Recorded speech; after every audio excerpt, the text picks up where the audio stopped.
Pre historical age. అసలు history అంటే మనకి జరిగిపోయిన కాలం గురించి తెలుసుకోవడాన్ని హిస్టరీ అంటారు. చరిత్ర.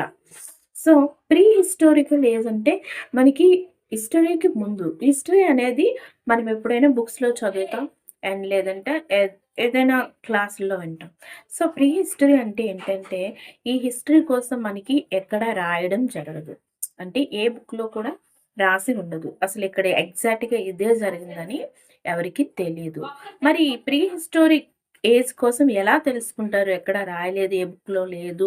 మరి ఎలా తెలుసుకోవాలి అంటే, ఈ ప్రీ హిస్టారికల్ ఏజ్ కోసం మనకి ఆహ్, ఎలా అంటే కార్బన్ డేటింగ్ పద్ధతి. అంటే మనకి ఈ టూల్స్, ఇంకా ఫాసిల్ ఫ్యూయల్స్, కేవ్స్, పెయింటింగ్స్, వీటన్నిటి ద్వారా అంటే మన ఆర్కియాలజిస్ట్‌లు ఇవన్నిటిని పరిశోధన చేయడం ద్వారా మనకి ఆ హిస్టారికల్ ఏజ్ యొక్క పరిస్థితులు, అక్కడ సామాజిక పరిస్థితులు ఏ విధంగా ఉన్నాయనేది మనకి తెలియజేయడం జరుగుతుంది.